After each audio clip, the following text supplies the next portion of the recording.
ನಾವು ಇವತ್ತು ಬೆಂಗಳೂರಿನ ಮೇಕೋ ಕಾರ್ಟೋಪಿಯಾ ಗೋ ಕಾರ್ಟ್ ಟ್ರ್ಯಾಕ್ನಲ್ಲಿದ್ದೀವಿ. ಏನಕ್ಕೆ ಅಂದರೆ the all new Tata punch .EV experience ಮಾಡೋದಕ್ಕೆ. Punch.EV ಒಂದು ಎಲೆಕ್ಟ್ರಿಕ್ ಕಾರ್ ಆಗಿದ್ರು ಕೂಡ ಇದರ ಕೆಪಬಿಲಿಟೀಸ್ ನೋಡಿ ನಿಜ ಗಾಬರಿ ಆಯಿತು, ಜೊತೆಗೆ ಖುಷಿ ಕೂಡ ಆಯಿತು.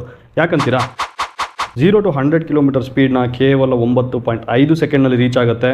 ಹಾಗೂ ಇದರ ಬ್ರೇಕಿಂಗ್ ಡಿಸ್ಟೆನ್ಸ್ ಕಮ್ಮಿ ಇದೆ, ಜೊತೆಗೆ ಹಾರ್ಡ್ ಬ್ರೇಕ್ ಮಾಡೋದ್ರಿಂದ ಎಮರ್ಜೆನ್ಸಿ ಸ್ಟಾಪ್ ಸಿಗ್ನಲ್ ಕೂಡ ಆಕ್ಟಿವೇಟ್ ಆಗುತ್ತೆ. ಇನ್ನು Punch.EVನಲ್ಲಿ ಬರುವಂಥ ಬ್ಯಾಟ್ರಿ ಪ್ಯಾಕ್ ಮತ್ತು ಮೋಟರ್ಗೆ IP67 water and dust protection ರೇಟಿಂಗ್ನ ಕೊಟ್ಟಿದ್ದಾರೆ.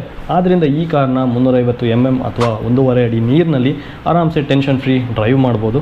ಆ್ಯಂಡ್ ಈ ಕಾರ್ನ ತೊಗೊಂಡು ನೀವೇನಾದರೂ ಆಫ್ ರೋಡಿಂಗ್ ಹೋಗಬೇಕು ಅಂದರೆ ರಾಕ್ ಬೆಡ್ ಆಗಿರ್ಬೋದು, ಪಾತ್ ಹೋಲ್ಸ್ ಆಗಿರ್ಬೋದು, ಸ್ಟೀಪ್ ಇನ್ಕ್ಲೈನ್ ಆಗಿರ್ಬೋದು, ಕಾಡು ಬೆಟ್ಟ ಗುಡ್ಡ ಯಾವುದೇ ಆಗಿರಲಿ, ಒಂದು 4x4 ಕಾರ್ನ ಡ್ರೈವ್ ಮಾಡೋ ರೀತಿ ಈ ಕಾರ್ನ ಡ್ರೈವ್ ಮಾಡ್ಬೋದು.